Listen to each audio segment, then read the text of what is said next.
تراب. أعوذ بالله من الشيطان الرجيم. بسم الله الرحمن الرحيم. الحمد لله رب العالمين الرحمن الرحيم مالك يوم الدين إياك نعبد وإياك نستعين اهدنا الصراط المستقيم صراط الذين أنعمت عليهم غير المغضوب عليهم ولا الضالين.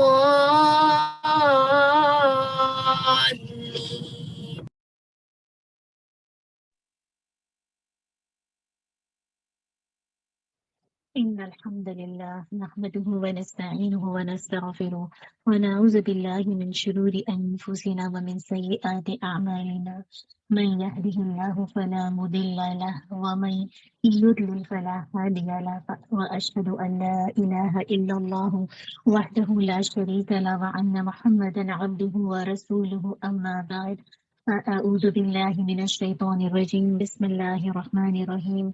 رب اشرح لي صدري ويسر لي أمري واحلل عقدة من لساني يفقه قولي. ربنا زدنا علما، اللهم فقهنا في الدين، اللهم إنا نسألك علما نافعا وعملا متقبلا ورزقا طيبا.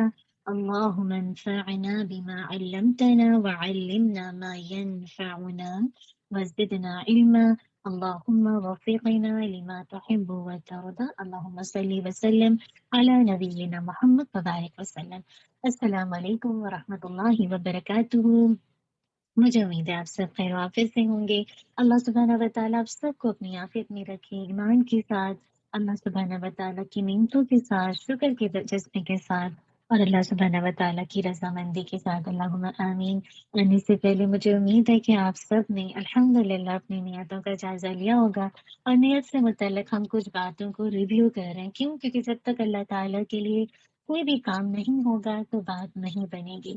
ایون یہ دیکھیے کہ آج کا جو ٹاپک ہے کہ نیت کے حوالے سے، کہ نبی صلی اللہ علیہ وسلم کے لیے بھی اللہ سبحانہ و تعالیٰ نے اپنی آخری پیغمبر نبی صلی اللہ علیہ وسلم کو بھی اخلاص کا حکم دیا. حالانکہ آپ سوچئے نا، نبی اور رسول لوگوں میں سب سے زیادہ اخلاص کا بہتر تھے، اخلاص کا مجسمہ تھے. اور سوچئے اللہ تعالیٰ فرماتے نا، اِنَّا أَنزَلْنَا إِلَيْكَ الْكِتَابَ بِالْحَقِّ فَاعْبُدِ اللَّهَ مُخْلِصًا لَهُ الدِّينَ أَلَا لِلَّهِ الدِّينُ الْخَالِصُ. یقیناً ہم نے اس کتاب کو آپ کی طرف حق کے ساتھ نازل فرمایا ہے، بس آپ اللہ تعالیٰ ہی کی عبادت کریں اور اسی کے لیے دین کو خالص کرتے ہوئے. سبحان اللہ، خبردار، اللہ تعالیٰ ہی کے لیے خالص عبادت کرنا ہے. سورہ الزمر آیت نمبر 2 and 3. کیا بات پتہ چلی؟ میں اور آپ جب الحمدللہ ایمان کی اس لیول پر نہیں ہیں، تو جب تک میں اور آپ، جب اللہ کے نبی کو یہ حکم دیا جا رہا ہے تو میں اور آپ اپنی عبادت میں خالص اپنے رب کے لیے کریں، خالص جسے کہا جائے صرف اس کی عبادت کریں. اسی لیے اہل ایمان کو بھی اپنے اعمال میں اخلاص پیدا کرنے کا حکم دیا ہے. اللہ تعالیٰ نے ارشاد فرمایا، وَمَا أُمِرُوا إِلَّا لِيَعْبُدُوا اللَّهَ مُخْلِصِينَ لَهُ الدِّينَ حنفاء ويقيموا الصلاة ويؤتوا الزكاة وذلك دين القيمة. انہیں صرف اسی بات کا حکم دیا گیا تھا کہ عبادت صرف اللہ تعالیٰ ہی کی کریں، صرف اسی کے لیے دین کو خالص رکھیں، ابراہیم حنیف کے دین پر، اور نماز کو قائم رکھیں اور زکوٰۃ دیتے رہیں. یہی ہے دین، سیدھی ملت کا. البینہ آیت 5. تو کیا بات سمجھ آتی ہے کہ جب آپ تو سوچیے کہ اللہ کے نبی اور تمام انبیاء کو یہی اخلاص کا حکم دیا گیا، اور اہل ایمان کو، جب میں اور آپ ایمان کے، جسے کہا جائے ایمان کا مطلب ایک ہم کہتے ہیں نا کہ ہم ایمان لانے والے ہیں، تو ایمان کا تقاضا یہ ہے کہ واقعی ہمارا ہر عمل اپنے رب کے لیے خالص ہو. تو اللہ تعالیٰ میری اور آپ کی آسانی کر دے. اللہم اجعل عملی کلہ صالحا واجعلہ لوجہک خالصا ولا تجعل لأحد فیہ شیئا. اللہم اصلح نیاتنا وذریاتنا وزوجنا. اللہم آمین. چلیے انشاءاللہ تھوڑا سا ہم دل کی اصلاح پہ بات کر لیتے ہیں، کیونکہ جب تک ہماری دل کی اصلاح نہیں ہوگی تو بات نہیں بنے گی نا. تو یاد ہے کہ دل کے اعمال ایمان کے بڑے ارکان میں سے ہیں۔ دل کے اعمال سے کیا مراد ہوتی ہے؟ مراد ہے تصدیق، اقرار کرنا، اللہ تعالیٰ کا خوف رکھنا، اللہ تعالیٰ سے امید، اسی سے محبت، اسی پر توکل اور خشیت وغیرہ، یہ سارے دل کے اعمال ہیں۔ ان اعمال میں کوتاہی کرنے سے کیا ہوتا ہے؟ ایمان میں کمی واقع ہوتی ہے۔ یہ منافقین کا طرز عمل ہے نا، کہ ہمارے آپ دیکھیں گے وہ کیا ہوتا ہے، وہ زبان سے تو اقرار کرتا ہے، لیکن ظاہری اعمال یعنی زبان سے اقرار کر کے اس کا جو ظاہری اعمال میں مسلمانوں کی مشابہت کرتے ہیں، لیکن جو ان کا اقرار ہے، اندر کی جو تصدیق ہے، وہ اس کے ساتھ موافقت نہیں کرتی۔ اسی لیے اللہ تعالیٰ نے کیا فرمایا تھا ان کے بارے میں؟ ان المنافقین فی الدرک الاسفل من النار، بلا شبہ منافق لوگ آگ کے سب سے نچلے درجے میں ہوں گے، اور منافقوں کے دلوں کو اللہ تعالیٰ پاک نہیں کرے گا۔ اللہ تعالیٰ نے فرمایا تھا اولئک الذین لم یرد اللہ ان یطہر قلوبہم لہم فی الدنیا خزی ولہم فی الآخرۃ عذاب عظیم۔ یہی وہ لوگ ہیں کہ ان کے دلوں کو پاک کرنے کا اللہ نے ارادہ ہی نہیں کیا، ان کے لیے دنیا میں رسوائی اور آخرت میں بہت بڑا عذاب ہے۔ تو کیا بات پتہ چلی؟ جب تک کہ میں اور آپ جو زبان سے اقرار کر رہے ہیں، اگر ہماری عمل میں اس کی مشابہت نہیں ہے، یعنی ہماری عمل اس کی تصدیق نہیں کرتے، اس کی گواہی نہیں دیتے، اور اس کی وجہ سے ہمارے دل میں اپنے رب کا خوف، اس کی بڑائی، اس سے امید، اس پر توکل، اس سے محبت، اس کی خشیت نہیں آتی، تو بات یہ کہ ہم میں سے ہر ایک اپنے دل کو ٹٹولے، اپنے دل کو دیکھے کہیں نہ کہیں منافقت موجود ہے۔ اللہ تعالیٰ ہم سب کو، کیونکہ ہم سب کو مطلب ایسی منافقت سے بچائے، کیونکہ ان کے لیے بہت زیادہ بڑا عذاب ہے نا۔ اللہ تعالیٰ نے تو ان کے دلوں کو پاک کرنے کا ارادہ ہی نہیں کیا۔ ہوں تو اللہ خود سے دعا کرے کہ اللہ تعالیٰ ہمارے دلوں کو پاک کر دے، اللہ تعالیٰ ہمارے لیے آسانی کرے، جو ہم اپنی زبان سے کہیں، اقرار باللسان کریں، وہ ہماری جیسے کہا جائے تصدیق بالقلب بھی ہو اور عمل بالجوارح بھی ہو۔ چلیے انشاءاللہ اللہ تعالیٰ ہم سب کے لیے آسانی کر دے، موو آن ہو جائیں گے۔ ہم دیکھیں گے آج ہمارے لیے تزکیے کے اندر کیسے ہم اپنے نفس کا تزکیہ کریں۔ لاسٹ کلاس میں ہم دیکھ چکے تھے کہ کیسے مجھے اور آپ کو اپنی سوچ یعنی پہلے دیکھیں نا، تزکیے کے تو کئی زیادہ پہلو ہے نا، انسان کی مسلسل تھاٹ پروسیسز ہوتے رہتے ہیں نا، انسان کے مائنڈ مسلسل خیالات کا انبار ہوتا ہے۔ اصل بات ہے کہ جس کا تعلق اس سے ہے ذہن سے، تو اب یہ بھی ایک انسان کی لائک ایک میٹر ہے جس کو ڈیل کرنا، اسی طرح ایک انسان کی روح ہے جس کا تعلق دل سے ہے، اس کو بھی انشاءاللہ دیکھنا ہے کہ کیا کیا روح کے اندر روح ہماری کیسی ہے، بیمار ہے، ہیلدی ہے۔ تو انسان کو چاہیے کہ جسم کے ساتھ ساتھ دل و دماغ کی طہارت کا بھی خیال رکھے۔ کیوں؟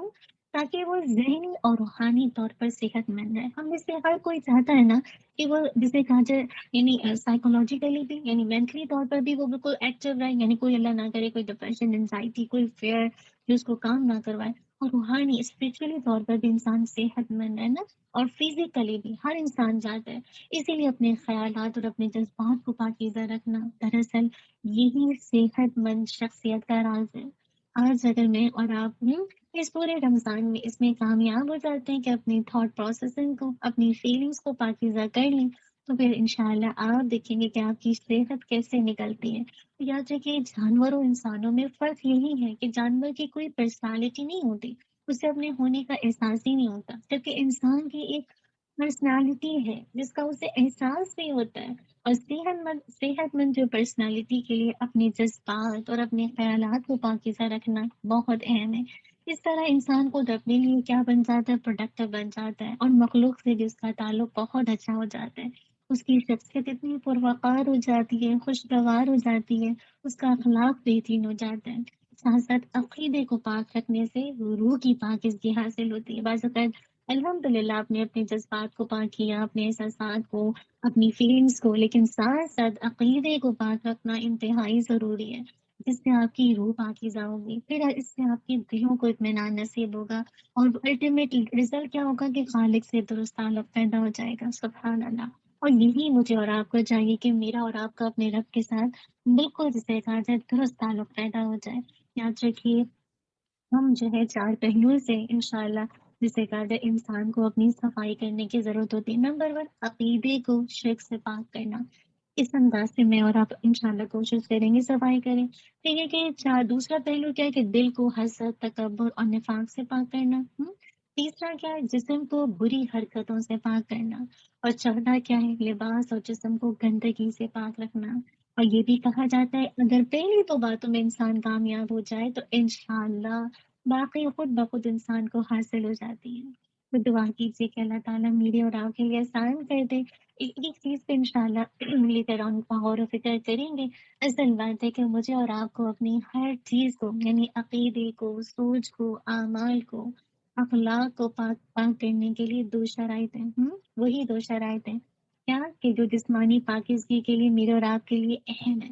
اگر میں اور آپ اپنے عقیدے کو پاک کرنا چاہتے ہیں، سوچ کو، اعمال کو، اخلاق کو، تو سب سے پہلے کیا اس گندگی برائی کی پہچان ہو، احساس ہو، اور پھر پاکی حاصل کرنے کے ذرائع موجود ہوں جن سے آپ اور میں اپنے آپ کو پاک کر سکیں. الحمد للہ. تو انشاءاللہ اب سوچتے جائیے کیا کیا انشاءاللہ عقیدے میں کیا کیا برائی میرے اندر موجود ہے. میں کیا کیا اب تک میرے مطلب اللہ تعالیٰ سے تعلق میں، مضبوطی میں کیا چیز حائل ہو جاتی. سوچ کو دیکھیے کیا مسلسل سوچ کا محور ہے. اعمال کو دیکھیے کہاں کہاں غلطی. اخلاق میں دیکھیے کہاں کہاں ویکنیس ہے. ایک دفعہ اپنی گندگی برائی کو پہچان لیا نا، احساس ہو گیا نا کہ اب بس انشاءاللہ اپنا تزکیہ کرنا، تو بس انشاءاللہ اسٹارٹ ہو جائے گا. اور پھر انشاءاللہ ہم اس کے ذریعے سے یعنی پاکی حاصل کرنے کے ٹولس کو دیکھیں گے جن کے ذریعے سے میرا اور آپ کا اللہ کے اذن سے تزکیہ ہوگا. اللہ تعالیٰ میرے اور آپ کے لیے آسانی کر دے. انشاءاللہ موو آن ہو جائیں گے ہم اپنے خلاصۂ قرآن کی طرف. آج ہمارا الحمدللہ جز نمبر 3 ہے. بہت ہی خوبصورت ہے، بہت ہی پیارا جز ہے الحمدللہ. اللہ تعالیٰ مجھے اور آپ کو عمل کرنے والا بنا دے. آمین. اس کی تلاوت دیکھتے ہیں انشاءاللہ. أعوذ بالله من الشيطان الرجيم. بسم الله الرحمن الرحيم. تلك الرسل فضلنا بعضهم على بعض منهم من كلم الله ورفع بعضهم درجات وآتينا عيسى ابن مريم البينات وأيدناه بروح القدس ولو شاء الله ما اقتتل الذين من بعدهم من بعد ما جاءتهم البينات ولكن اختلفوا فمنهم من آمن ومنهم من كفر ولو شاء الله ما اقتتلوا ولكن الله يفعل ما يريد. يا أيها الذين آمنوا أنفقوا مما رزقناكم من قبل أن يأتي يوم لا بيع فيه ولا خلة ولا شفاعة والكافرون هم الظالمون. الله لا إله إلا هو الحي القيوم لا تأخذه سنة ولا نوم له ما في السماوات وما في الأرض من ذا الذي يشفع عنده إلا بإذنه يعلم ما بين أيديهم وما خلفهم ولا يحيطون بشيء من علمه إلا بما شاء وسع كرسيه السماوات والأرض ولا يعوده حفظهما وهو العلي العظيم. يا ربي لك الحمد كما ينبغي لجلال وجهك وعظيم سلطانك. سبحان الله والحمد لله ولا إله إلا الله والله أكبر ولا حول ولا قوة إلا بالله العلي العظيم. فأعوذ بالله من الشيطان الرجيم. بسم الله الرحمن الرحيم. رب اشرح لي صدري ويسر لي أمري واحلل عقدة من لساني يفقه قولي. تلك الرسل فضلنا بعضهم على بعض منهم من كلم الله ورفع بعضهم درجات وآتينا عيسى ابن مريم البينات وأيدناه بروح القدس ولو شاء الله ما اقتتل الذين من بعدهم من بعد ما جاءتهم البينات ولكن اختلفوا فمنهم من آمن ومنهم من كفر ولو شاء الله ما اقتتلوا ولكن الله يفعل ما يريد. تیسرا پارہ شروع ہوتا ہے اور ہم سب جانتے ہیں الحمدللہ تیسرے پارے میں دو صورتیں ہیں، سورۃ البقرہ کا آخری حصہ اور سورہ آل عمران کا ابتدائی حصہ۔ تیسرے پارے کے آغاز میں ایک اہم ترین آیت شروع ہوتی ہے جس کو کیا کہا جاتا ہے؟ آیت الکرسی۔ سبحان اللہ، آیت الکرسی الحمدللہ بیسیکلی اس میں کیا ہے؟ اللہ تعالیٰ نے اس میں توحید باری تعالیٰ کا خزانہ ہے۔ اللہ تعالیٰ فرماتے ہیں اللہ لا الہ الا هو الحی القیوم لا تأخذه سنة ولا نوم له ما في السماوات وما في الأرض من ذا الذي يشفع عنده إلا بإذنه يعلم ما بين أيديهم وما خلفهم ولا يحيطون بشيء من علمه إلا بما شاء وسع كرسيه السماوات والأرض ولا يؤوده حفظهما وهو العلی العظیم۔ الحمد للہ، آیت الکرسی آپ سب جانتے ہیں کہ آیت الکرسی میں اللہ تعالیٰ کی عظمت کا تذکرہ ہے۔ اس میں 7 بار اللہ تعالیٰ کا نام ذکر ہوا ہے آیت الکرسی کا مسلمان کی زندگی میں، اور اسے شیاطین سے محفوظ رکھنے میں بڑا اہم کردار ہے۔ اسی لیے اللہ کے نبی صلی اللہ علیہ وسلم نے اسے دن رات میں کئی مرتبہ پڑھتے تھے۔ آیت الکرسی پڑھنے میں آپ دیکھیے صبح اور شام کے اذکار میں پڑھتے ہیں، ہر فرض نماز کے بعد۔ اس کے متعلق اللہ کے نبی صلی اللہ علیہ وسلم نے کیا فرمایا تھا؟ جو شخص فرض نماز کے بعد کسی سے بات کرنے سے پہلے آیت الکرسی پڑھ لیتا ہے، اس کے اور جنت کے درمیان صرف موت رہ جاتی ہے، یعنی ادھر موت آئے گی، ادھر وہ جنت میں چلا جائے گا۔ سبحان اللہ، رات کو سونے سے پہلے بھی آتا ہے، جو شخص سونے سے پہلے اس کی تلاوت کر لیتے ہیں تو اللہ تعالیٰ ساری رات آپ کو شیاطین کے حملوں سے محفوظ رکھے گا۔ اللہ تعالیٰ مجھے اور آپ کو عمل کی توفیق دے اور ہمیں خوب اس آیت الکرسی کا اہتمام کرنے والا بنا دے۔ ایسا لگتا ہے کہ پوری توحید باری تعالیٰ کا خزانہ اس کے اندر ہے۔ اس کو صرف پڑھ لینا سسٹر تو اللہ کی کیوں نہیں معرفت آ جائے۔ اصل بات ہے کہ ہم پڑھتے بھی ہیں نا تو بس ایک جسے کہا جائے بغیر شعور کے، یعنی دل کی حاضری کے ساتھ نہیں پڑھتے، اس لیے اس کا افیکٹ ہمارے دلوں پہ نہیں ہوتا۔ تو اصل بات ہے کہ بس اللہ تعالیٰ مجھے اور آپ کو توفیق دے۔ پھر آگے سے دیکھیے کہ مردوں کے زندہ ہونے کے واقعات ہیں۔ آپ سورۃ البقرہ میں مردوں کے زندہ ہونے کے 5 واقعات الحمدللہ دیکھ چکے، مطلب اس میں بیسیکلی بیان کیے گئے کس طرح اللہ تعالیٰ اس دنیا میں لوگوں کے سامنے اپنی قدرت کا مظاہرہ کرتا ہے۔ سبحان اللہ، ایسی قدرت جو کہ قدرت کاملہ ہے۔ آپ دیکھتے ہیں نا کہ موسیٰ علیہ السلام اپنی قوم کی 70 سرداروں کو کوہ طور پر لے گئے تھے، پہلا واقعہ آپ نے دیکھا تھا، اور اس کی وجہ یہ تھی کہ جب ان کے سامنے تورات ان کو جب ملے گی تو یہ سردار کیا کریں گے؟ قوم کے سامنے اس کی گواہی دیں گے، مگر جب کتاب ملی تو انہوں نے خود ہی ماننے سے انکار کر دیا اور کہا اللہ تعالیٰ ہمارے سامنے آئے، پھر ہمارے سامنے کتاب دی خود مانیں گے۔ اللہ تعالیٰ کا ان پر غضب ہوا اور انہیں موت دے دی گئی۔ لیکن اب ایک نیا مسئلہ کھڑا ہو گیا کہ موسیٰ علیہ السلام انہیں لے کر آئے تھے، وہ تو سارے کے سارے مر گئے، اور موسیٰ علیہ السلام ان کو کیا جواب دیں گے؟ تب موسیٰ علیہ السلام نے اللہ تعالیٰ سے دعا کی تو اللہ تعالیٰ نے انہیں پھر سے زندہ کر دیا۔ آپ کو یاد ہے نا؟ اور جب تم نے کہا تھا اے موسیٰ ہم ہرگز تیرا یقین نہ کریں گے یہاں تک کہ ہم اللہ کو کھلم کھلا دیکھ لیں، تو تمہیں بجلی نے پکڑ لیا اور تم دیکھ رہے تھے، پھر ہم نے تمہیں تمہارے مرنے کے بعد زندہ کیا۔ کیوں؟ لعلکم تشکرون، تاکہ تم شکر کرو۔ اللہ اکبر، اللہ تعالیٰ نعمت دے اس کے بعد سب سے پہلی چیز ہوتی ہے کیا؟ اللہ کی شکر گزاری۔ کتنی بڑی نعمت تھی نا زندہ، موت کے بعد زندگی۔ آپ دیکھیے ہم کتنی دفعہ یہ دعا پڑھتے ہیں اللہم اعنی علی ذکرک و شکرک و حسن عبادتک۔ اگر دل سے اس کو پڑھیں نا تو واقعی اس کا ایفیکٹ آپ کی زندگی میں نظر آئے گا۔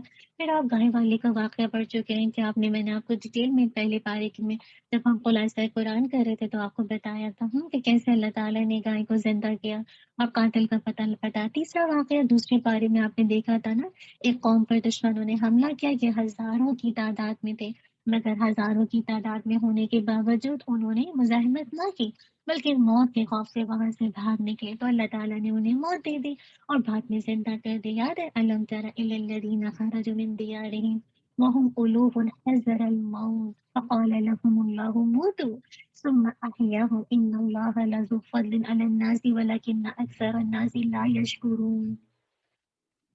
کیا تم نے ان لوگوں کو نہیں دیکھا جو موت کے ڈر سے اپنے گھروں سے نکلے جبکہ وہ کئی ہزار تھے؟ تو اللہ نے ان سے کہا مر جاؤ، پھر انہیں زندہ کر دیا۔ بے شک اللہ لوگوں پر بڑی فضل والا، لیکن اکثر لوگ شکر نہیں کرتے۔ اگر ان دیکھے شکر گزاری کی بات، اب یہ دیکھیے، یہ ہم نے تین واقعے دیکھے، اب چوتھا واقعہ کیا ہے تیسرے پارے میں؟ آپ دیکھیں گے کہ مسلسل دو واقعات ہیں۔ ایک شخص ایک ویران بستی سے گزرا جہاں لوگوں کی لاشیں اور ہڈیاں پڑی ہوئی تھی۔ معروف قول کے مطابق یہی کہا جاتا ہے کہ یہ سیدنا عزیر علیہ السلام تھے۔ انہوں نے کہا اللہ تعالیٰ اس بستی کو کیسے زندہ کرے گا؟ تو اللہ تعالیٰ نے اسے اور اس کی سواری کو موت دے دی۔ اللہ تعالیٰ فرماتے او کالذی مر علی قریۃ وہی خاویۃ علی عروشها قال ان یحیی هذه اللہ بعد موتها فأماته الله 100 عام ثم بعثه قال كم لبثت قال لبثت يوما أو بعد يوم قال بل لبثت 100 عام فانظر إلى طعامك وشرابك لم يتسنه وانظر إلى حمارك ولنجعلك آية للناس وانظر إلى العظام كيف ننشزها ثم نكسوها لحما فلما تبين له قال أعلم أن الله على كل شيء قدير۔ یا اس شخص کی طرح جو ایک بستی پر گزرا اور وہ اپنی چھتوں پر گری ہوئی تھی۔ اس نے کہا اللہ اس کو اس کے مرنے کے بعد کیسا زندہ کرے گا؟ تو اللہ نے اسے 100 سال تک موت دے دی، پھر اسے زندہ کیا۔ فرمایا تو کتنی دیر رہا؟ اس نے کہا میں ایک دن یا دن کا کچھ حصہ رہا۔ فرمایا بلکہ تو 100 سال رہا۔ 100 اپنے کھانے پینے کی چیز دیکھ کہ بگڑی نہیں، اور اپنے گدھے کو دیکھو، اور تاکہ ہم تجھے لوگوں کے لیے ایک نشانی بنائیں، اور ہڈیوں کو دیکھو ہم انہیں کیسے اٹھا کر جوڑتے ہیں، پھر ان کو گوشت پہناتے ہیں۔ پھر جب اس کے لیے واضح ہو گیا تو اس نے کہا میں جانتا ہوں۔ اصل بات ہے نا، جب انسان اللہ تعالیٰ کی کامل قدرت کو دیکھتا ہے تو ہر صاحب بصیرت شخص کیا کہے گا؟ قال اعلم ان اللہ علی کل شیء قدیر، میں جانتا ہوں کہ بے شک اللہ ہر چیز پر قادر ہے۔ یہ ہوتی ہے ایک صاحب بصیرت کی نشانی، کہ اللہ تعالیٰ کی طرف سے آئی ہوئی نشانی کو پہچان کر اس کو دل سے تصدیق کر کے اللہ کی بڑائی کو ماننا۔ ساتھ ساتھ دیکھیے سیدنا ابراہیم علیہ السلام نے اللہ تعالیٰ سے التجا کی، یہ پانچواں جو موت کے بعد زندہ ہونے کا واقعہ کیا؟ اللہ تعالیٰ سے التجا کی تھی کہ قیامت کے دن لوگ کیسے زندہ ہوں گے۔ اللہ تعالیٰ نے پوچھا کیا تو اس پر ایمان نہیں لاتا؟ عرض کی کیوں نہیں، لیکن اطمینان قلب کے لیے دیکھنا چاہتا ہوں۔ یاد رکھیے یہ صرف انبیاء علیہ السلام کا مقام ہے۔ عام آدمی کے لیے جو غیب کی چیزیں نا، اس پر ایمان لانا فرض ہے۔ اللہ تعالیٰ نے واقعے کو پھر کیسے فرما دیا؟ وَإِذْ قَالَ إِبْرَاهِيمُ رَبِّ أَرِنِي كَيْفَ تُحْيِي الْمَوْتَىٰ قَالَ أَوَلَمْ تُؤْمِنْ قَالَ بَلَىٰ وَلَكِن لِّيَطْمَئِنَّ قَلْبِي قَالَ فَخُذْ أَرْبَعَةً مِّنَ الطَّيْرِ فَصُرْهُنَّ إِلَيْكَ ثُمَّ اجْعَلْ عَلَىٰ كُلِّ جَبَلٍ مِّنْهُنَّ جُزْءًا ثُمَّ ادْعُهُنَّ يَأْتِينَكَ سَعْيًا وَاعْلَمْ أَنَّ اللَّهَ عَزِيزٌ حَكِيمٌ۔ اور ابراہیم علیہ السلام نے کہا اے میرے رب مجھے دکھا تو مردوں کو کیسا زندہ کرے گا؟ فرمایا کیا تو نے یقین نہیں کیا؟ کہا کیوں نہیں؟ اور لیکن اس لیے کہ میرا دل پوری تسلی حاصل کر لے۔ اصل بات ہے انبیاء کے دل ہے نا، ان کو جو پیغام دینا ہوتا تھا نا، اتنی لوگوں کی ان پر ذمہ داری ہوتی تھی، تو اللہ تعالیٰ ان کو غیب کے پردے سے وہ چیزیں ظاہر کرتے تھے تاکہ وہ پوری کنوکشن کے ساتھ اس میسج کو آگے دے سکیں، پوری تسلی کے ساتھ، جسے کہا جائے ڈیووشن کے ساتھ میسج کو آگے دے سکیں، تاکہ میرا دل پوری تسلی حاصل کر لے۔ فرمایا پھر 4 پرندے پکڑ اور انہیں اپنے ساتھ مانوس کر لے، پھر ہر پہاڑ پر ان کا ایک حصہ رکھ دے، پھر انہیں بلا، دوڑتے ہوئے تیرے پاس آ جائیں گے، اور جان لے کہ بے شک اللہ سب پر غالب کمال حکمت والا ہے۔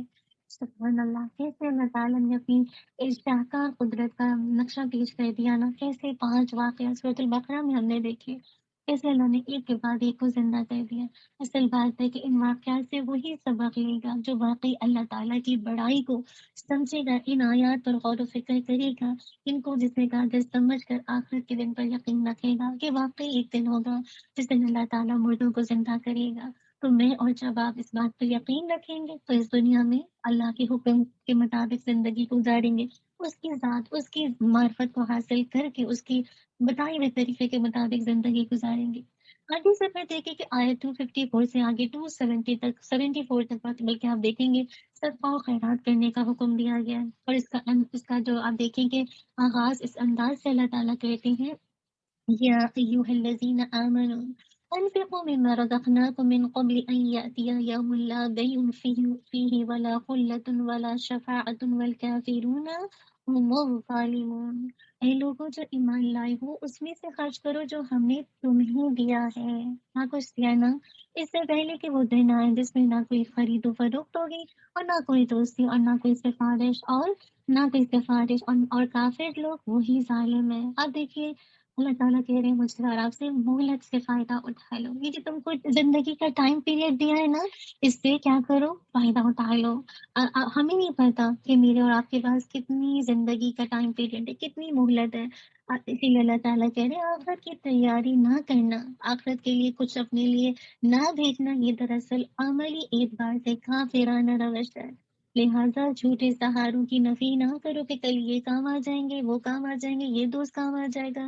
یاد رکھیے کل کچھ بھی نہیں کام آنے والا، کوئی دوستی، کوئی سفارش، کسی طرح کی کوئی خرید و فروخت کچھ نہیں فائدہ دے گی۔ جو چیز فائدہ دے گی وہ کیا، قلب سلیم، آپ کا جو والباقیات الصالحات ہے وہ آپ کو فائدہ دیں گی۔ تو لہٰذا میں اور آپ اس ٹائم پیریڈ سے جیسے کہا جائے فائدہ اٹھائیں۔ آپ کو یاد ہے جو جو انسان دنیا سے چلا جاتا ہے وہ سب سے زیادہ ریگریٹ کس بات پہ کرے گا، صدقے پر نا، کہ وہ چاہے گا کہ وہ صدقہ کرتا ہے، لیکن اصل بات یہ ہے اللہ تعالیٰ سے وہ کہے گا بھی اللہ تعالیٰ مجھے مہلت دے کہ میں صدقہ کروں، لیکن بات ہے کہ دنیا میں جب اللہ تعالیٰ مہلت دیتے تو ہم اس کا احساس بھی نہیں کرتے اور اپنے مال کو جیسے چاہے اڑاتے ہیں۔ تو خرچ کرنا ہے اپنی جان کو، اپنی مال کو، اپنی ٹیلنٹ کو، ہر چیز کو اللہ کے راستے میں۔ آپ دیکھیے امامت کا جو منصب تھا امت محمد صلی اللہ علیہ وسلم کو عطا کیا ہے نا، تو ان کا فرض ہے کہ وہ اپنے معاشرے کے غریب اور کمزور لوگوں کا خیال رکھیں، ان کے ساتھ تعاون کریں، ان کی امداد کریں۔ اگر میں اور آپ ایسا نہیں کریں گے تو کس کا نقصان ہے بتائیے؟ اتنی زیادہ مطلب کس کا نقصان ہے؟ ہمارا ہی نقصان ہے نا۔ اسی لیے تو اللہ تعالیٰ بیان کرتے ہیں مثل الذین ينفقون أموالهم في سبيل الله كمثل حبة أنبتت 7 سنابل في كل سنبلة 100 حبة والله يضاعف لمن يشاء والله واسع عليم۔ ان لوگوں کی مثال جو اپنی مال اللہ کے راستے میں خرچ کرتے ایک دانے کی مثال کی طرح ہے، سبحان اللہ، جس میں 7 خوشی اگائے اور ہر خوشے میں 100 دانے ہیں، اور اللہ جس کے لیے چاہتا ہے بڑھا دیتا ہے، اللہ وسعت والا سب کچھ جاننے والا ہے۔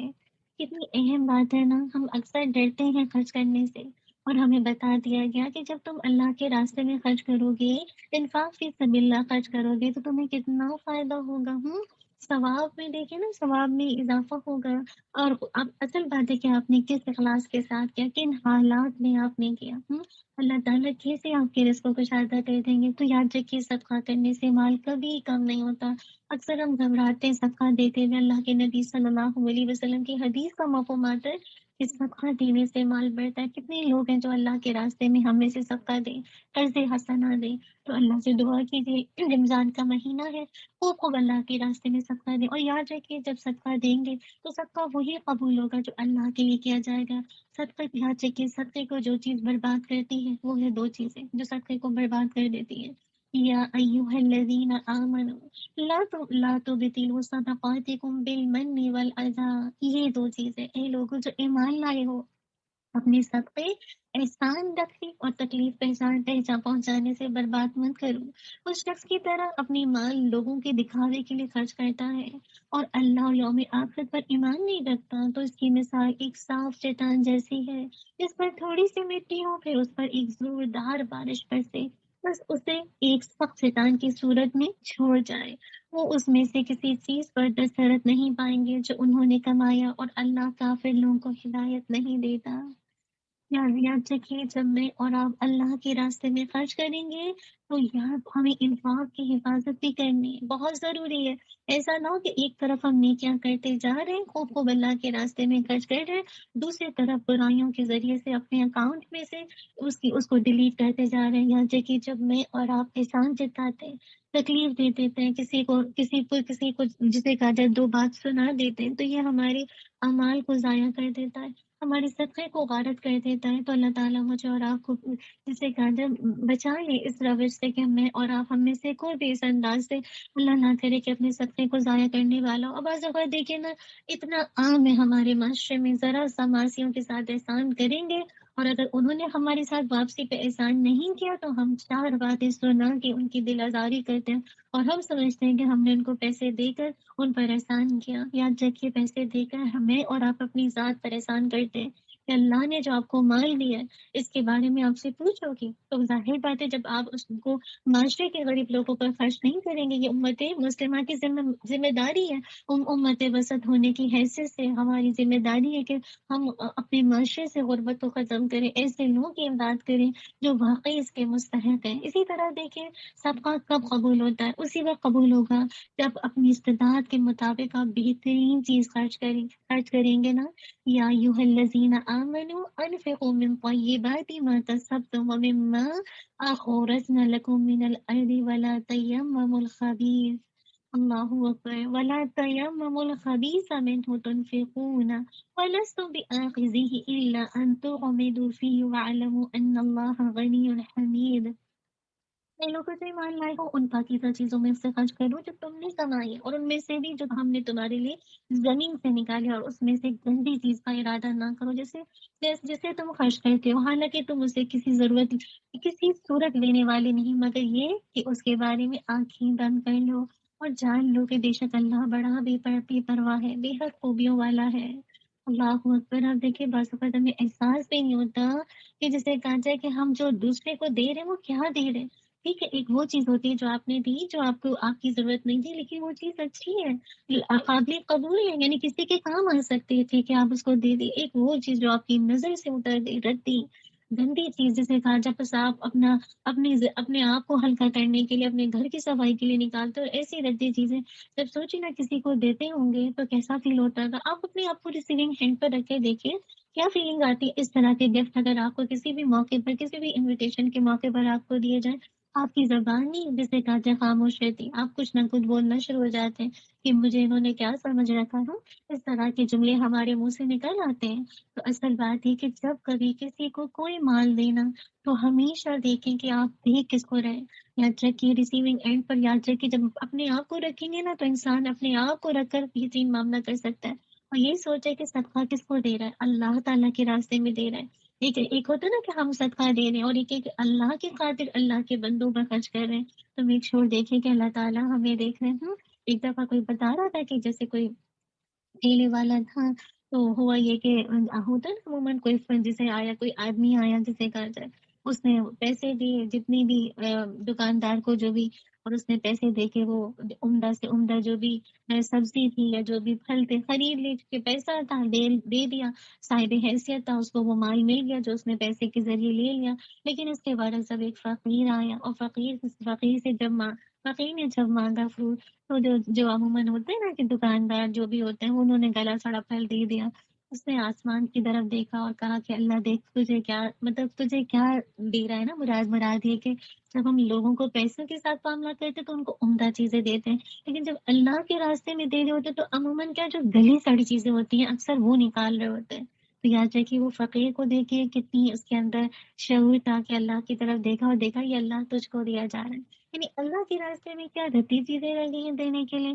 اصل بات ہے نا، یہ سارے خیالات جو ہے نا شیطان کی طرف سے آتے ہیں۔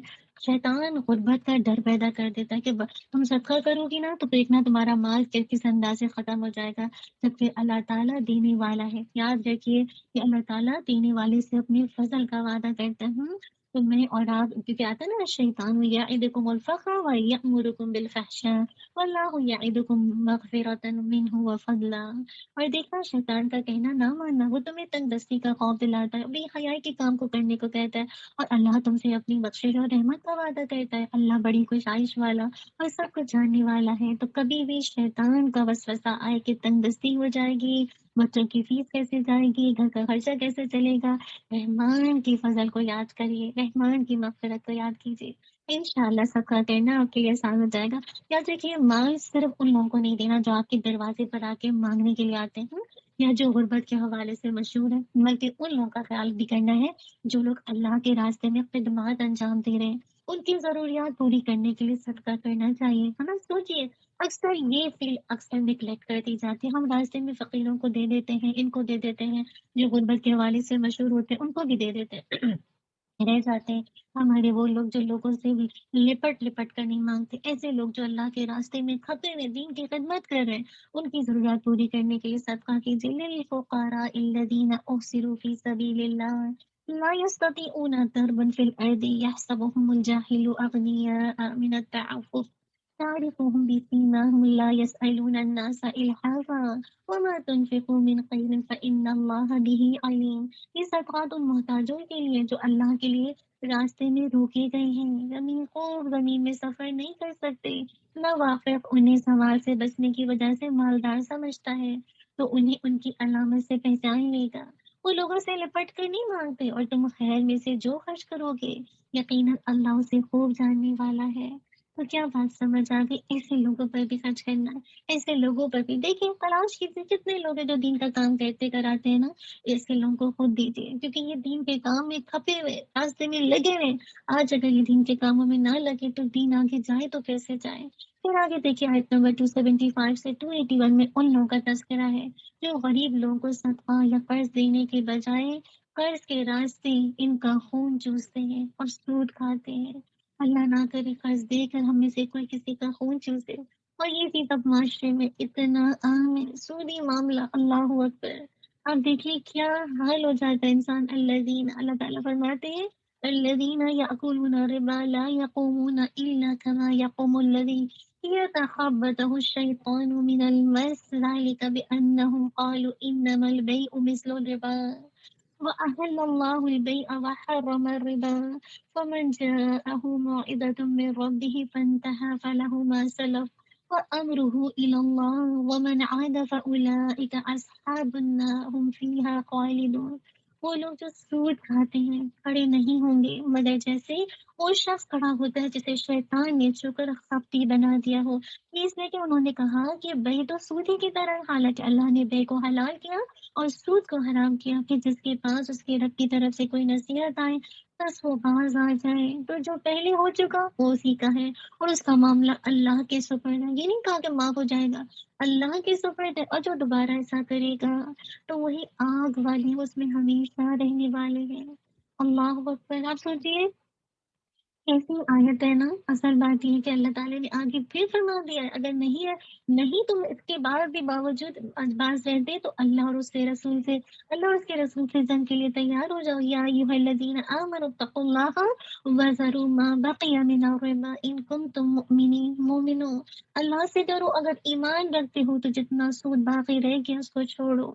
اعمال میں بدترین گناہ سودی معاملہ، سود سے متعلق ہر پہلو پر یاد رکھیے لعنت ہے۔ آپ سوچیے نا کیسے آج معاشرے سے سود کو ختم کیا جائے، ہر طرف سود کا دور ہے، کیسے لوگوں کا خون چوسا جا رہا ہے، کیسے جسے کہا جائے لوگوں کی ضروریات سے ان کی، جسے کہا جائے ان کو زندہ رہنے کا حق ہی نہیں دیا جا رہا۔ تو میں اور آپ دیکھیں کیسے اس لعنت سے بچے، یاد رکھیے۔ اور یہ جو حرام سے بچنا اس لیے بھی ضروری ہے، یہ دیکھیں نا اللہ کے نبی صلی اللہ علیہ وسلم نے فرمایا تھا کہ آج دنیا میں اب دیکھیں نا لوگ ایک دوسرے سے جو تقابل کر رہے ہیں کس میں، مال کمانے میں آگے بڑھ جائیں، پھر اس مال کی حوث نے انہیں اس قدر اندھا بنا دیا کہ وہ مال لیتے وقت اس کے حلال یا حرام ہونے کے بارے میں نہیں سوچتے کہ یہ جو مال آیا یہ حرام جاب کرنے سے آئی یا حلال سے۔ آپ کسی بھی شراب کی کمپنی میں جاب کر لیں، آپ بینکوں میں دیکھ لیجیے، آپ جسے کہا جائے فائنانس کے اندر دیکھیے، آپ اس میں دیکھیے، انشورنس میں دیکھیے، کہاں کچھ نہیں جسے کہا جائے حرام ہے۔ شاید اسی وقت کے بارے میں اللہ کے نبی نے فرمایا تھا کہ یادی علی الناس زمان لا يبال المرء ما اخذ منه امن الحلال او امن الحرام۔ لوگوں پر ایک وقت آئے گا کہ آدمی پر پرواہ نہیں کرے گا کہ اس نے کس طریقے سے مال حاصل کیا، حلال طریقے سے یا حرام طریقے سے۔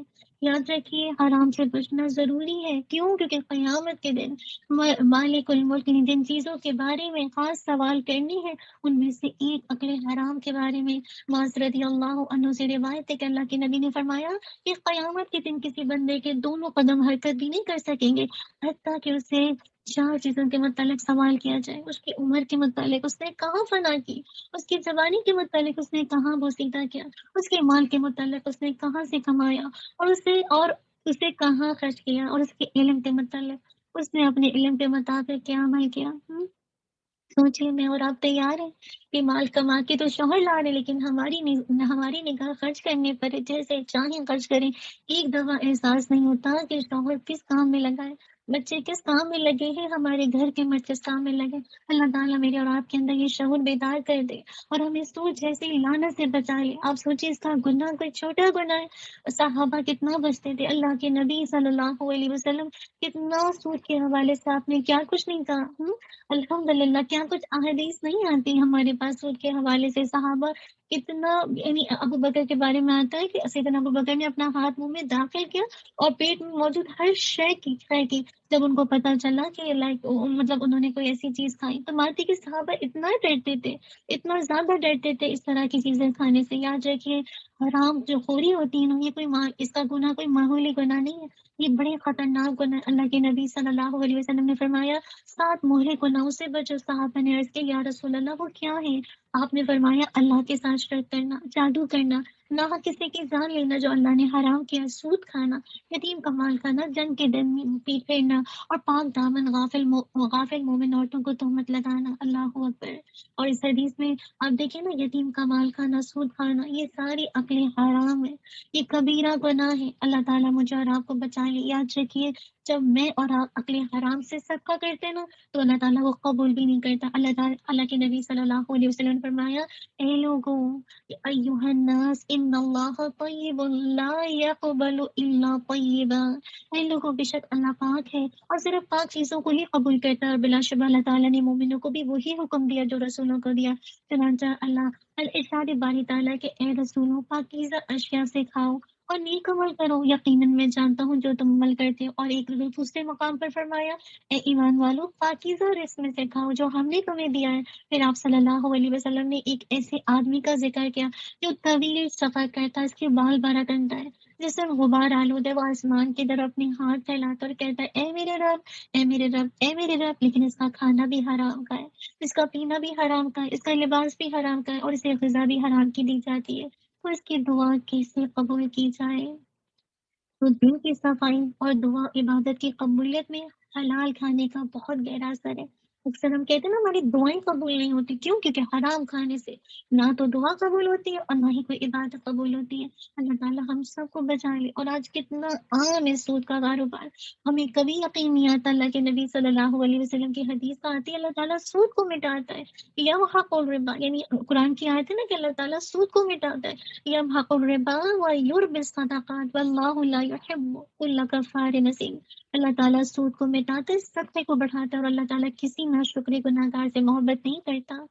یاد رکھیے حدیث مبارکہ سے یہ بات پتہ چلتی ہے کہ مال حرام میں صرف کمی واقع ہوتی، کبھی اس میں برکت نہیں آتی ہے۔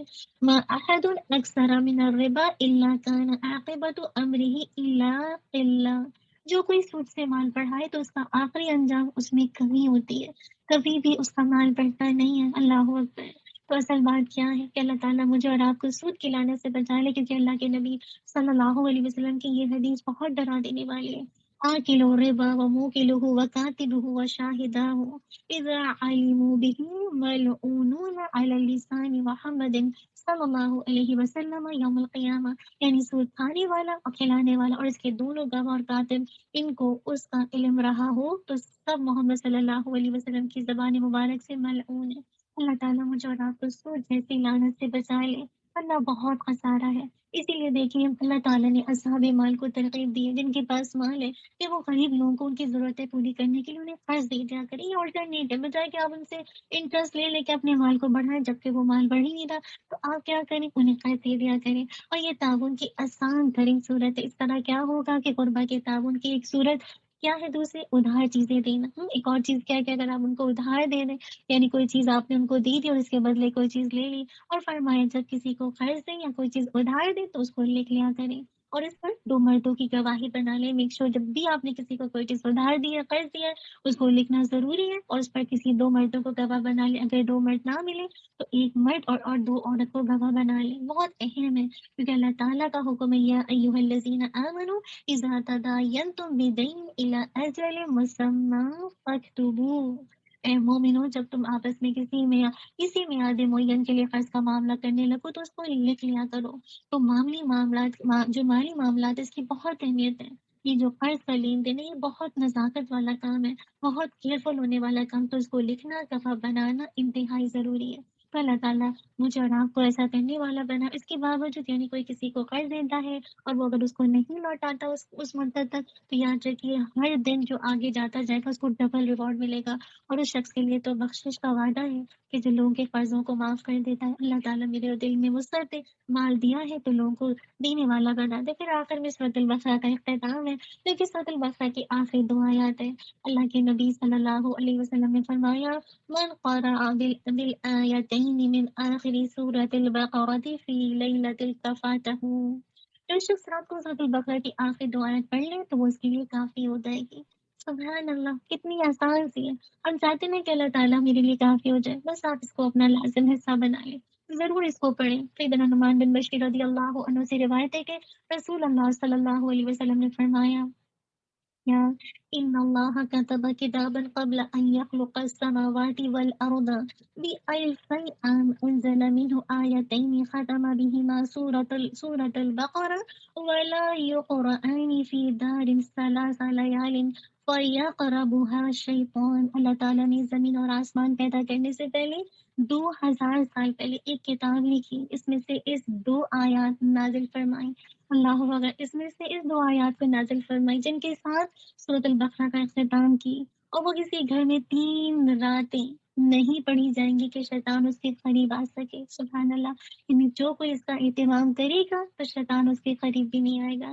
تو اصل بات ہے کہ آیت کا جو اختتام ہو رہا ہے ایمان، یعنی سورت کا جو آغاز بھی ایمان سے کیا تھا، اور آپ غور سے دیکھیے اختتام بھی کس پر ہو رہا ہے، ایمانیات کا تذکرہ کیا جا رہا ہے۔ آمن الرسول بما انزل الیہ من ربہ والمؤمنون كل آمن بالله وملائكته وكتبه ورسله لا نفرق بين أحد من رسله وقالوا سمعنا وأطعنا غفرانك ربنا وإليك المصير۔ رسول اس پر ایمان لایا تو اس کے رب کی جانب سے اس کی طرف نازل کیا گیا، اور سب مومن بھی ہر ایک اللہ اور اس کے فرشتوں اور اس کی کتاب اور اس کے رسولوں پر ایمان لایا۔ ہم اس کے رسولوں میں سے کسی ایک کے درمیان فرق نہیں کرتے۔ اور انہوں نے کہا کیا؟ وقالوا سمعنا وأطعنا، ہم نے سنا اور ہم نے اطاعت کی۔ اللہ تعالیٰ مجھے اور آپ کو سمعنا وطاعنا کرنے والا بنا دے اللہ کے ہر حکموں کے آگے۔ تیری بخشش چاہتے ہیں اللہ، ہم تجھ سے تیری بخشش چاہتے ہیں، اے ہمارے رب تیری ہی طرف لوٹ کر جانا ہے۔ لا ملجا ولا منجا منک الا الیک، کوئی جائے پناہ ہے ہی نہیں، وہاں کے جائیں گے تو کہاں جائیں گے۔ اور یہ دیکھیے اس میں بطور خاص یہ تذکرہ کیا کہ ہم اسلام، یعنی اسلام انبیاء پر لانے، انبیاء پر ایمان لانے میں ہے، نہ کہ یہودی اور عیسائیوں کی طرح، جس نے کہا تھا جیسے یہود اور عیسائیوں نے کیا کیا تخصیص نہیں کرتے تھے نا، کچھ انبیاء پر ایمان لاتے تھے کچھ کا انکار کرتے تھے۔ تو اصل بات ہے یہاں خاص کا تذکرہ کر دیا کہ اسلام انبیاء پر ایمان لانے میں، کہ میں اور آپ انبیاء کو مانیں اور ان کی لائب شریعت کو مان کر ان کے بتائے ہوئے طریقے کے مطابق چلیں۔ اور آخری آیت میں اسلام کے 2 اصول بیان کر دیے، وہ کیا؟ اسلام کا ہر حکم انسان کی طاقت کے مطابق اس پر فرض ہے، بس وہ ہم کہتے ہیں نا لا یکلف اللہ نفسا الا وسعها، قرآن کی آیت ہے نا۔ یاد رکھیے اسلام کا ہر حکم انسان کی طاقت کے مطابق اس پر فرض ہے، جو چیز اس کی طاقت میں نہیں ہے وہ اس پر فرض ہی نہیں ہے۔ سبحان اللہ۔ اور دوسری بات کیا، اسلام نے اسی کام پر پکڑ ہے جو خوب سوچ سمجھ کر کیا جائے، جو کام بھول چک سے ہو جائے اس پر کوئی پکڑ نہیں۔ سبحان اللہ۔ ربنا، اللہ تعالیٰ فرماتے ہیں ربنا لا تؤاخذنا إن نسينا أو أخطأنا ربنا ولا تحمل علينا إصرا كما حملته على الذين من قبلنا ربنا ولا تحملنا ما لا طاقة لنا به واعف عنا واغفر لنا وارحمنا أنت مولانا فانصرنا على القوم الكافرين۔ اے پروردگار، اگر ہم سے بھول یا چوک ہو گئی تو ہم سے معاوضہ نہ کیجیے، اے پروردگار ہم پر ایسا بوجھ نہ ڈالے جیسا تو نے ہم سے پہلے لوگوں پر ڈالا۔ اے پروردگار جتنا بوجھ اٹھانے کی ہم میں طاقت نہیں اتنا ہمارے سر پر نہ رکھے، اور اے پروردگار ہمارے گناہوں سے درگزر کرے، آمین، ہمیں بخش دے، آمین، ہم پر رحم فرمائے، آمین، تو ہمارا مالک ہے اور ہم کو کافروں پر غلبہ فرما۔ تو اصل بات ہے کہ انسان کی طاقت سے بڑھ کر اللہ تعالیٰ پر کوئی بوجھ نہیں ڈالیں گے۔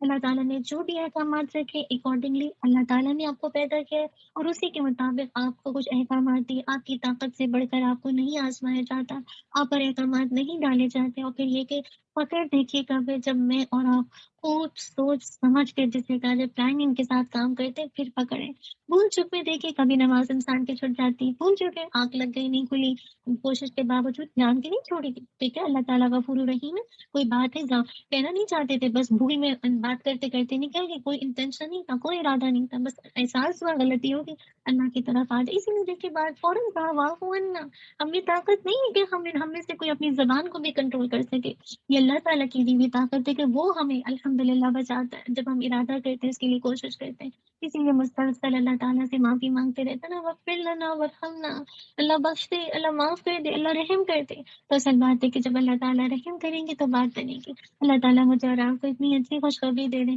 اب اس کے بعد اگر کبھی میں اور آپ شکوا کریں کہ کیوں اتنے سخت سخت احکامات ہیں کیوں اس انداز سے اتنی زیادہ مجھ سے برداشت نہیں ہو رہا یہ تکلیف تو بات ہے کہ تکلیف تو آنی ہے یہ دنیا مسائل کی جگہ ہے اصل بات ہے کامیاب وہ ہوگا جو سمینہ باتانہ کہہ کر اپنی غلطیوں کو پر غور و فکر کر کے ان کی اب اصلاح کرے گا آگے سے سورہ آل عمران کا خلاصہ ہے سورہ آل عمران کا خلاصے کے اندر دیکھتے ہیں کہ سورہ آل عمران سورہ البقرہ کے بعد سب سے بڑی صورت ہے آل کا معنی ہوتا ہے بیوی بچے یا ماننے والے عمران بیسیکلی کیا ہے سیدہ مریم علیہ السلام کے والد ماجد اور سیدنا عیسیٰ علیہ السلام اور سیدنا یحییٰ علیہ السلام کی نانا جان کا نام ہے سورہ آل عمران میں سیدنا عمران کی بیوی بیٹی مریم اور نواسوں کی پیدائش کا تذکرہ ہے اور ان کے داماد سیدنا زکریا علیہ السلام کا ذکر ہے یاد رکھیے نجران کے علاقے کے لوگ عیسائی مذہب کے پیروکار تھے جب اسلام پھیلا تو انہوں نے کہا جاتا ہے کہ 9 ہجری میں اپنے علماء کا ایک وفد رسول صلی اللہ علیہ وسلم کے پاس بحث و مباحثے کی غرض سے بھیجا رسول صلی اللہ علیہ وسلم نے انہیں مسجد نبوی میں ٹھہرایا تاکہ وہ اسلام کو قریب سے دیکھ لیں ان سے عیسائی عقائد اور اسلام کے اصولوں پر بحث و مباحثہ ہوا اس وقت اس سورت کی ابتدائی 83 آیات نازل ہوئی تقریباً تیسرے پارے کے آخر تک آپ دیکھیں سورۃ البقرہ میں یہودیوں کے جتنے بھی غلط عقائد ہیں اور ان کی جو اعمالیاں ہیں اس کا تذکرہ ہے تو سورہ آل عمران میں عیسائیوں کے جو غلط عقائد ہیں ان کی جو بد کرداریاں ہیں اس کا تذکرہ انہیں بتایا گیا ہے کہ یہود کے بعد عیسائیوں کو جو امامت عالم اور امامت کبریٰ عطا کی گئی ہے مگر انہوں نے بھی یہود کی طرح اس کا حق ادا نہیں کیا بلکہ دین کو خراب کرنے کی پوری کوشش کی اسی لیے اب یہ منصب محمد صلی اللہ علیہ وسلم اور آپ کی امت کو دے دیا گیا اللہم لک الحمد و لک الشکر کلو کتنا شکر کی بات ہے کہ میں اور آپ کو یہ منصب ملا ہے اللہ تعالیٰ نے مجھے اور آپ کو اس منصب کے لیے چنا اس امت میں ہمیں پیدا کیا اس سے بڑھ کر سعادت کیا ہو سکتی ہے رسول اللہ صلی اللہ علیہ وسلم نے ایک حدیث میں اس بات کو ایک مثال سے واضح کیا آپ صلی اللہ علیہ وسلم نے فرمایا ایک شخص اپنے کسی کام کے لیے ایک مزدور لے کر آیا مزدور نے صبح سے ظہر تک کام کیا لیکن کسی وجہ سے کام چھوڑ کر چلا گیا مالک بازار سے دوسرا مزدور لے آیا اس نے عصر تک کام کیا اور بیچ میں چھوڑ کر چلا گیا مالک تیسرا مزدور لے آیا اس نے عصر سے شام تک کام کیا کام مکمل کیا پوری مزدوری لے کر چلا گیا یہی مثال دین کی ہے پہلے اللہ تعالیٰ نے دین کی خدمت کی ذمہ داری یہود کو دی انہوں نے کیا کیا ظہر تک کام کیا پھر اسے چھوڑ دیا اللہ تعالیٰ نے یہ کام عیسائیوں کے سپرد کیا انہوں نے عصر تک کام کیا بیچ میں چھوڑ کر الگ ہو گئے پھر اللہ تعالیٰ نے یہ کام میری امت یعنی کس کے نبی صلی اللہ علیہ وسلم کی امت کے سپرد کیا وہ اسے آخر تک پہنچائیں گے تو عیسائیوں کو امامت ملنے کے بعد ان کا فرض تھا کیا کہ وہ دین کی اشاعت اور اس کی تحفیظ کے لیے یعنی اس کو پروموٹ دینے کے لیے دن رات ایک کرتے لیکن انہوں نے کیا کیا حق اور باطل کو خلط ملط کر دیا اللہ اکبر لہٰذا پھر ان سے امامت لے لی گئی آپ دیکھیں گے کہ سورۃ آل عمران میں آیات قرآنی کی 2 اقسام بیان کی گئی ہے ایک کیا ہے ایک جسے کہا جائے محکمات ہیں اور دوسری متشابہات ہیں هو الذی انزل علیک الکتاب منہ آیات محکمات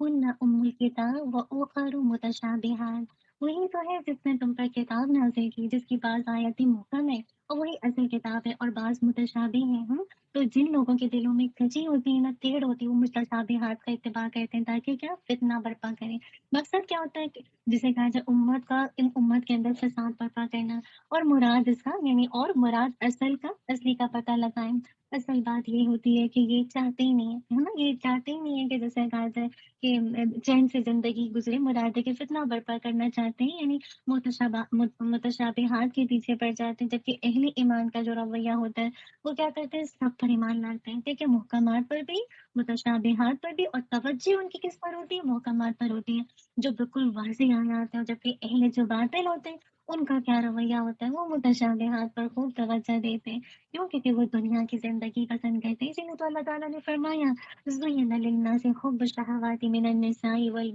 والبنين والقناطير المقنطرة من الذهب والفضة والخيل المسومة والأنعام والحرث ذلك متاع الحياة الدنيا والله عنده حسن المآب۔ اور لوگوں کو ان کی خواہشوں کی چیزیں یعنی عورتیں اور بیٹے اور سونے اور چاندی کے بڑے بڑے ڈھیر اور نشان لگے ہوئے گھوڑے، مویشی اور کھیتی باڑی زینت دار معلوم ہوتی ہے، مگر یہ سب دنیا کی زندگی کے سامان ہے، اور اللہ کے پاس بہت اچھا ٹھکانا، یاد رکھیے بہترین ٹھکانا اللہ کے پاس ہے۔ دنیا عارضی ہے اور آخرت دائمی ہے۔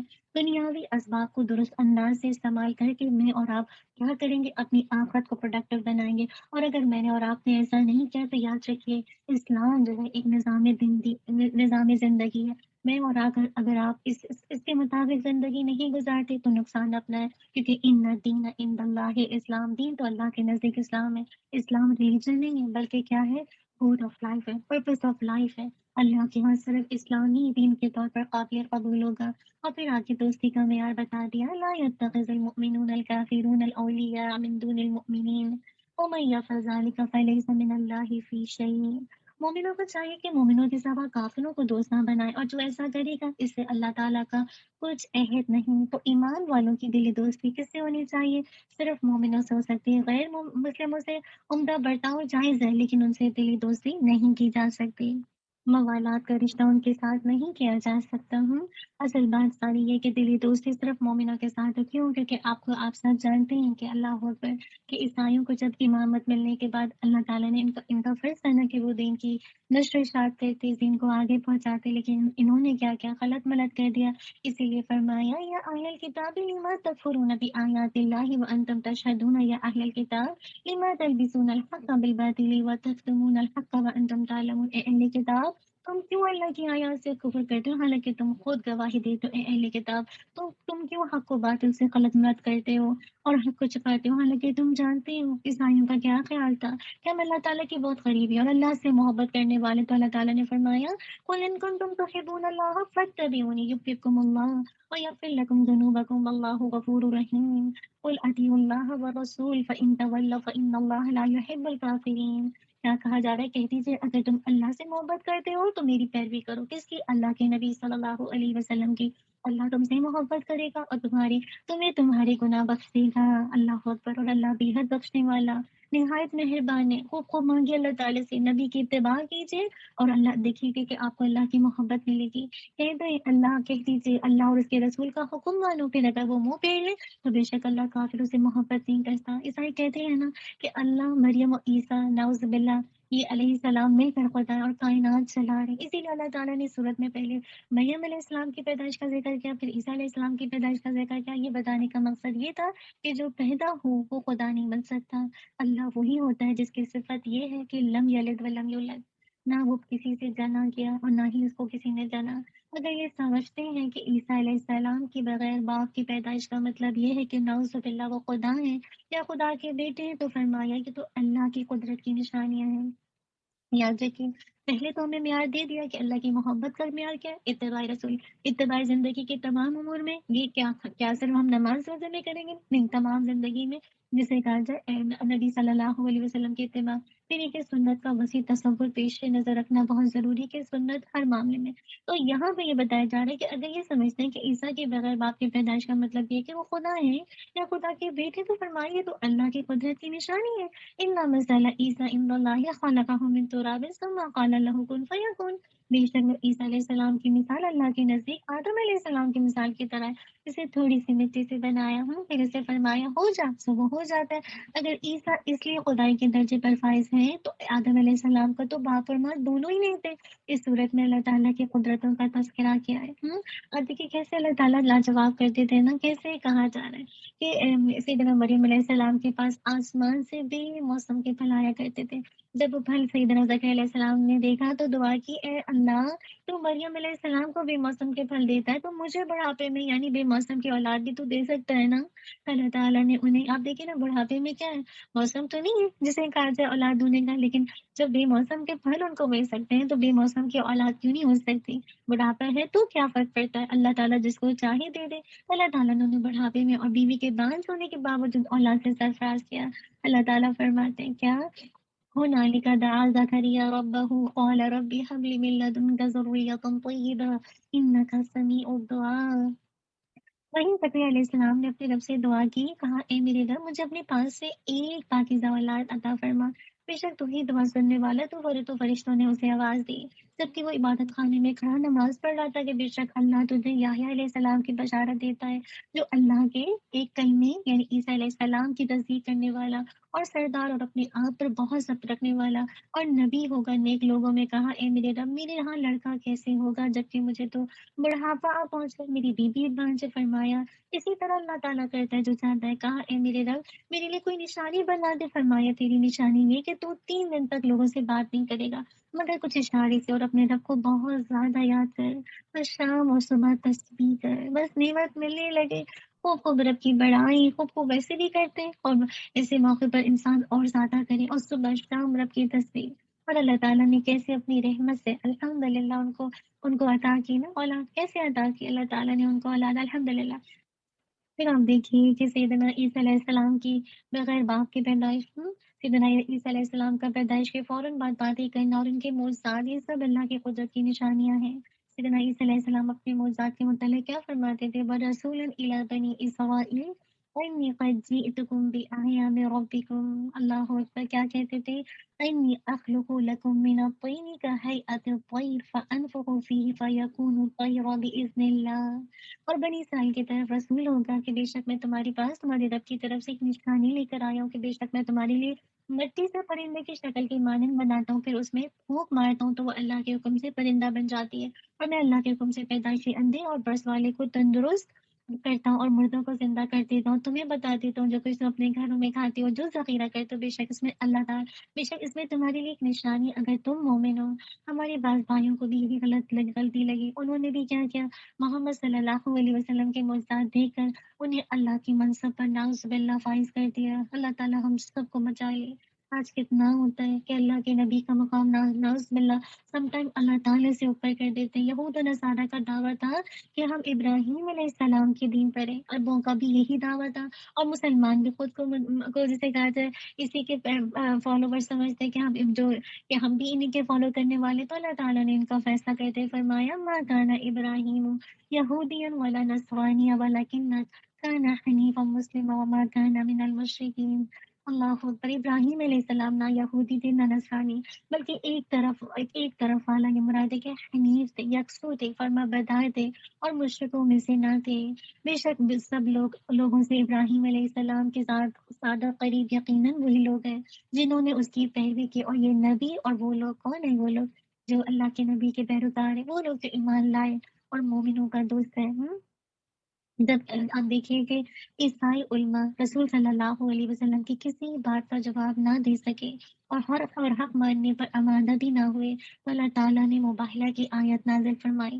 مباہلہ کا معنی ہوتا ہے جب کسی مسئلے میں فریقین دوسرے کی بات ماننے پر ہرگز تیار نہ ہو اور کسی فیصلے پر نہ پہنچ سکے تو پھر اللہ سے التجا کی جاتی ہے کہ وہ ابھی دنیا میں فیصلہ کر دے اور باطل کو نیست و نابود کر دے۔ وَمَنْ حَاجَّكَ فِيهِ مِنْ بَعْدِ مَا جَاءَكَ مِنَ الْعِلْمِ فقل تعالوا ندعو أبناءنا وأبناءكم ونساءنا ونساءكم وأنفسنا وأنفسكم ثم نبتهل فنجعل لعنة الله على الكاذبين۔ کہ جو شخص تجھ سے اس کے بارے میں جھگڑا کرے اس کے بعد کہ تیرے پاس علم آ چکا تو کہہ دو، آؤ ہم اپنے بیٹوں تمہارے بیٹوں کو بلا لیں اور اپنی عورتیں تمہاری عورتوں کو بھی اور اپنے آپ کو تمہیں بھی، پھر گڑ گڑا کر دعا کریں تو جھوٹوں پر اللہ کی لعنت بھیجیں۔ سوچیے، جھوٹوں پر اللہ کی لعنت، جب معاملے اس طرح طے نہیں ہوتے تو اللہ کی عدالت میں پیش کیے جاتے ہیں اور پھر جھوٹوں کو نیست و نابود کر دیا جاتا ہے۔ جب رسول صلی اللہ علیہ وسلم نے یہ آیت ان کے سامنے تلاوت کی تو انہوں نے مباہلہ کرنے سے انکار کر دیا، کیوں؟ کیونکہ وہ دل سے سمجھتے تھے کہ نبی صلی اللہ علیہ وسلم سچے نبی ہیں، مگر حق کا اعتراف کرنے پر تیار نہ ہوئے۔ اللہ اللہ نہ کرے ہم میں سے کوئی سب سننے سمجھنے دیکھنے جاننے کے بعد حق کا انکار کرے اور اپنی ہی باپ دادا کی پیروی کرے۔ آج بھی امت مسلمہ کا یہی حال ہے۔ اللہ تعالیٰ ہم سب کو حق کی پیروی کرنے والا بنائے۔ عیسائی عیسیٰ علیہ السلام کو خدائی میں شریک یعنی خدا کا بیٹا کہتے تھے اور ان کی عبادت کرتے تو اللہ تعالیٰ نے فرما دیا مَا كَانَ لِبَشَرٍ أَن يُؤْتِيَهُ اللَّهُ الْكِتَابَ وَالْحُكْمَ وَالنُّبُوَّةَ ثُمَّ يَقُولُ لِلنَّاسِ كُونُوا عِبَادًا لِّي مِن دُونِ اللَّهِ ولكن كونوا ربانيين بما كنتم تعلمون الكتاب وبما كنتم تدرسون ولا يأمركم أن تتخذوا الملائكة والنبيين أربابا يأمركم بالكفر بعد إذ أنتم مسلمون۔ کیا کسی بشر کا کبھی حق نہیں کہ اللہ اسی کتاب اور حکم دے، یعنی مراد ہے حکمت اور نبوت دے، پھر وہ لوگوں سے کہے کہ اللہ کو چھوڑ کر میرے بندے بن جاؤ، لیکن رب والے بنو، اس لیے کہ تم کتاب سکھایا کرتے تھے اور اس لیے کہ تم پڑھا کرتے تھے، اور نہ یہ اور نہ یہ کہ حق ہے کہ تم حکم دے، وہ تمہیں حکم دے کہ فرشتوں اور نبیوں کو رب بنا لو۔ کیا وہ تمہیں کفر کا حکم دے گا اس کے بعد کہ تم مسلمان ہو، تم مسلم ہو؟ تو لہٰذا اللہ تعالیٰ ہم سب کو بچا لے۔ ہم میں سے جو بھی داعی دین کا کام کرنے والے ہوں، ہمیشہ لوگوں کو اپنی ذات سے ہٹ کر لوگوں کی طرف بنائے، اللہ کا بندہ بنائے۔ یاد رکھیے کسی بھی داعی دین کا مقصد یہ نہیں ہو جب آپ کسی پرسنالٹی کے اندر گم ہوتے ہیں تو کیا ہوتا ہے، آپ شخصیت کے اندر رہ کر صرف اس کی پیروی کرتے ہیں، اگر وہ غلط بھی کرتا ہے تو آپ اس کی غلط کو بھی صحیح سمجھتے ہیں، اور یہی رب بنانا ہے۔